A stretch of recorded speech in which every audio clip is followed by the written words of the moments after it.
پاکستان کا دوسرا بڑا شہر اور صوبہ پنجاب کا دارالحکومت لاہور پوری دنیا میں ایک مشہور اور تاریخی شہر کے طور پر جانا جاتا ہے۔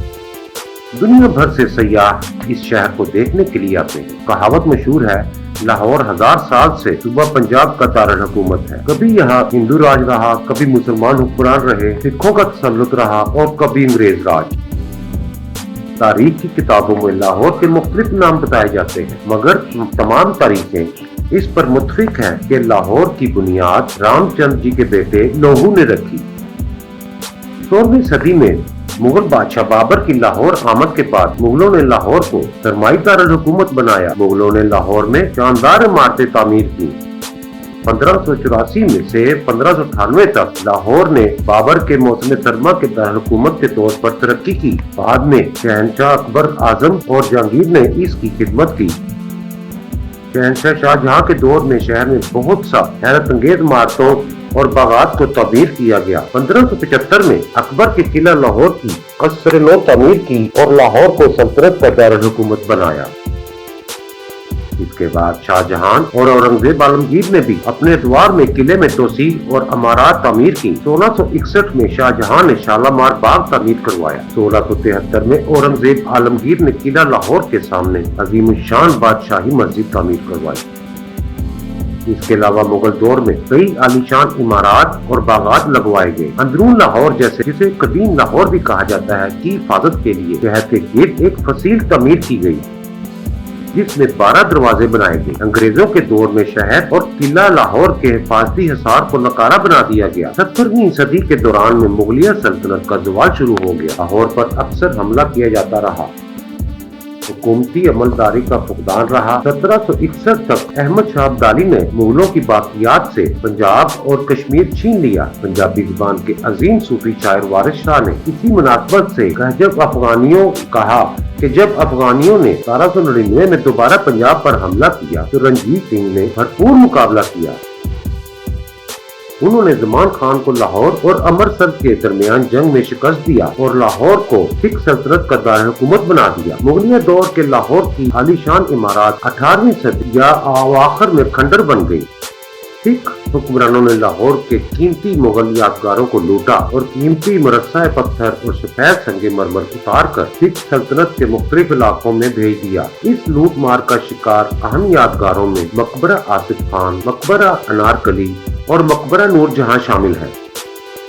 شالامار باغ کا تمام سنگ مرمر اتار کر امرتسر میں رنجیت سنگھ کے رام باغ محلے کی تعمیر کے لیے بھجوا دیا گیا۔ باغات کا ایک دروازہ لہنا سنگھ مجیٹھا، جو سکھ دور کے لاہور کے گورنروں میں سے ایک تھا، نے فروخت کر دیا۔ رنجیت سنگھ کی فوج نے لاہور میں سب سے اہم مغل مساجد کی بے حرمتی کی۔ بادشاہی مسجد کو ایک اسلحہ ڈپو اور رنجیت سنگھ کے گھوڑے کے استقبال میں تبدیل کر دیا گیا۔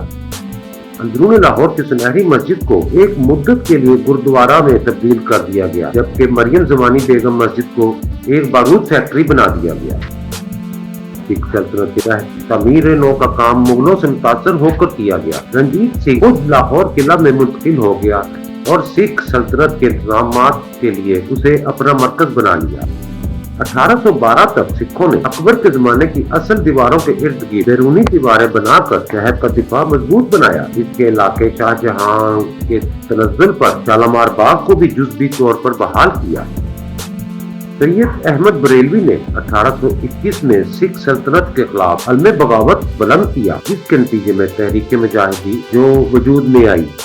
سکھوں سے حاصل کردہ مفتوحہ علاقوں میں اسلامی قوانین نافذ کیے، لیکن بالآخر 1831 میں مہاراجہ رنجیت سنگھ سنگھے کی افواج سے لڑتے ہوئے بالا کوٹے میدان میں سید صاحب اور ان کے بعض رفقا نے جام شہادت نوش کیا۔ مہاراجہ رنجیت سنگھ نے اپنے دارالحکومت لاہور کو بنانے کے بعد اپنی سلطنت کو خیبر تک بڑھا کر جموں کشمیر کو بھی شامل کر لیا، جبکہ برطانوی فوجوں کو دریائے ستلج پر 40 سے زائد برسوں تک روک رکھنے میں کامیاب رہا۔ 1839 میں اس کی وفات کے بعد سکھوں اور کئی مہاراجوں کے درمیان اندرونی جنگوں کی وجہ سے آخرکار برطانیہ لاہور فتح کرنے میں کامیاب رہا۔ برطانیہ کے لیے پنجاب ایک سرحدی صوبہ تھا، کیونکہ لاہور افغانستان اور فارس کے ساتھ سرحد رکھتا تھا۔ برطانوی راج کے آغاز میں لاہور کی آبادی کا تخمینہ 1,20,000 تھا۔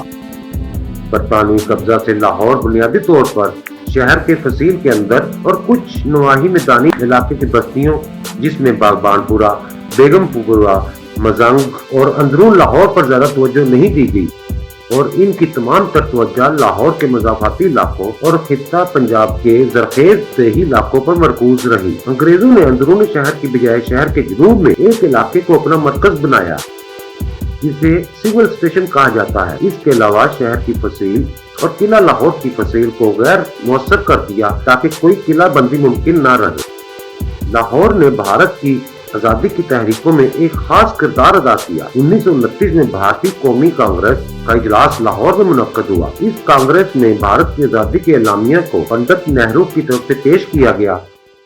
اس موقع پر ہندوستان کا قومی پرچم بھی پیش ہوا تھا اور ہزاروں افراد نے اسے سلام کیا۔ آل انڈیا مسلم لیگ، بعد میں پاکستان مسلم لیگ کا سب سے اہم اجلاس 1940 میں لاہور میں منعقد ہوا، جس میں قائد اعظم محمد علی جناح کی قیادت میں مسلمانوں نے الگ ملک پاکستان کی تخلیق کرنے کا مطالبہ کیا۔ اس دستاویز کو لاہور قرارداد کے طور پر جانا جاتا ہے۔ اس اجلاس کے دوران جناح لیگ کے رہنما نے عوامی طور پر پہلی مرتبہ دو قومی نظریہ تجویز کیا۔